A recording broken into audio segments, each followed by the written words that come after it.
Ron Goodall, FightHighs.com. I'm here with the former world champion, Jamel here. How's it going? Everything's good, man. It's good to see you out here, bro. Good to see you. Representing Ohio, you know? Yeah, you know, it's my second home. Shout out to everybody back in New York. Don't want to get anybody upset.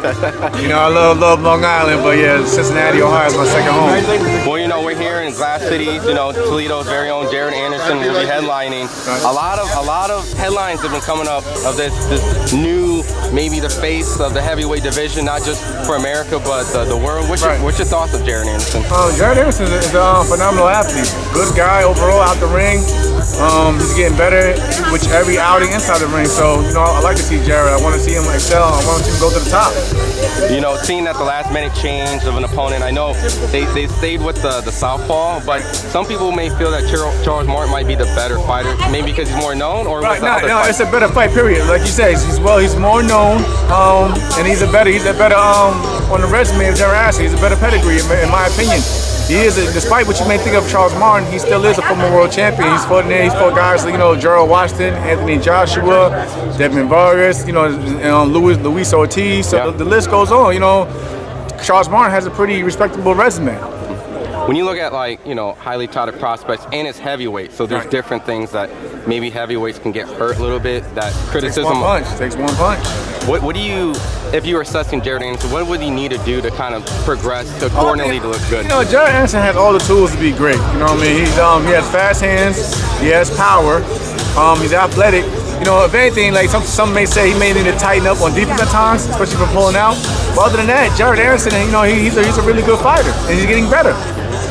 You know, seeing that this fight is probably going to put him into a position where he may start facing top 10 opponents.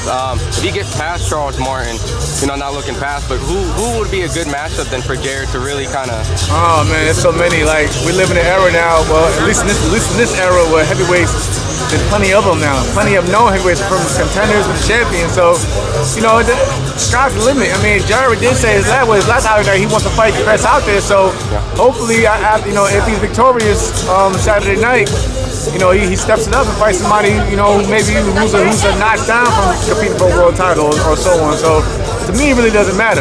Like I said, as long as he's in good fights, I'm all for it. You know, with some of the headlines, with just headlines, you know how the media goes. But, you know, he made some statements. You know, T.O., who recently retired, allegedly after T.O., your ass ain't going nowhere, man. Bring your ass back, T.O. Stop playing with me, man. Let's say that, T.O. Stop playing, T.O. Get your ass back in the ring. Well, before I move to that, Jared's been kind of hinting that even before World Championship fight, he's already talking about, I want to get in, get out. You know, relatively you know what's crazy? young. Jared actually hit me up like something that's random, like on Instagram a few months ago, saying, you know, I posted a picture of basically, you know what I'm saying, everything that boxing had given me. You know what I mean? And Jared basically pointed out, like, you know, that's what it's all about. Like, you know, make your money, do what you gotta do, and then you know, potentially, you know, ride through the sunset.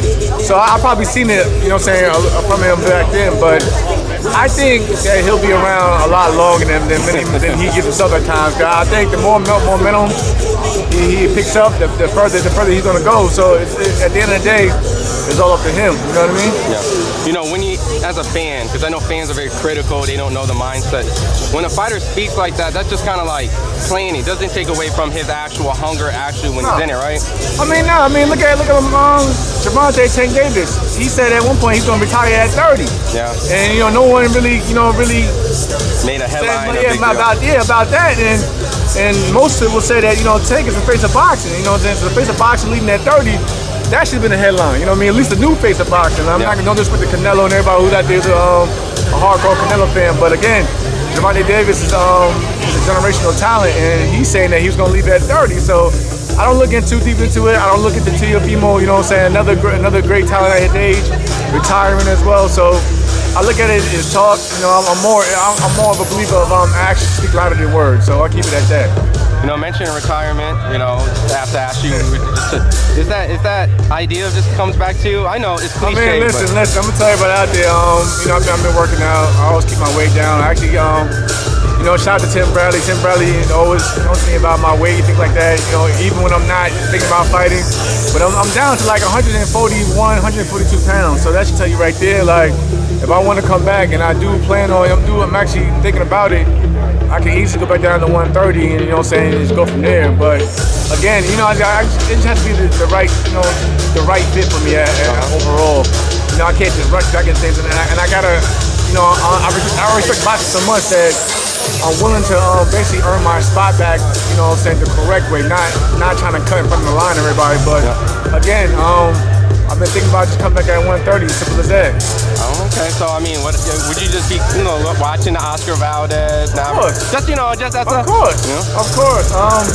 You know, those are guys that wanted to fight when I was a champion. You know, I wanted to fight Oscar Valdez when he was the WBC champion and so on. So, you know, I don't really, you know what I'm saying, you know me, I don't really dig into what people say or whatever. I'm gonna do my own thing at the end of the day.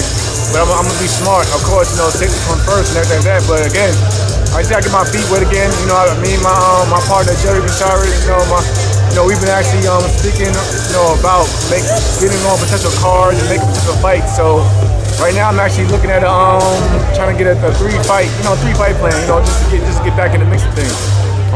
Well, you know, mention of 3 fights. We already heard the 3-fight switch from Canelo going to PBC, probably fighting Jamel Charlo, maybe David Benavidez. Just your thoughts on that, and maybe even just Canelo Charlo, because we're getting it now. But I mean, yeah, we're getting it. Like I said, I just hope my man. Shout out to my man Jamel Charlo. Hope, you know what I'm saying, that he's not only he's good physically, but, you know, mentally, because, you know, he's been going through a lot in the past couple of years. But again, you know, it's a great opportunity. I would love to see Jamal back in the mix. I would love to see Jamel back in the mix hopefully against Zoo. Yeah. So that's another good one. Shout out to the Charlo brothers on that one. But, you know, Canelo, he's definitely you know, making waves with the headline. Even with Chelsea fighting, you know, my boy EJ, Errol Spence down the line somewhere. So, you know, anything's possible. You know, obviously I'm not. I mean, but I need Benavidez Canelo. I don't care overall. I need. Listen, I need Cinnamon and Benavidez in the mix, man. We all need that. Yeah. I mean, just what about that fight? Like, I guess is it like when Floyd was around? There was the Canelo that was on the tip of his toes. Right. So is David Benavidez the Canelo, like the Canelo to Floyd? David to I mean, pretty much all of them are. Yeah. All of them are. From you know, my man Boo Boo Andrade. You know, everybody from 168 to 175 is basically looking at a Canelo fight. Let's be honest.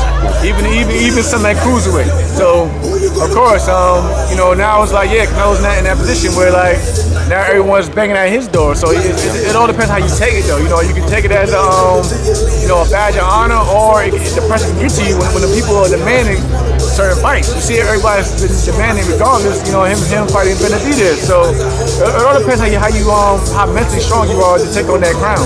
Awesome. Well, I don't want to take too much of your time. I know the weigh-in's about to kick in. You know, we definitely need to talk some games, so we'll figure out a game. Yeah, I know, man. Yeah. The Xbox, PS4, PS5.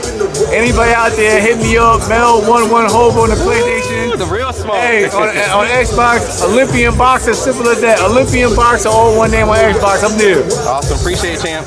Appreciate you.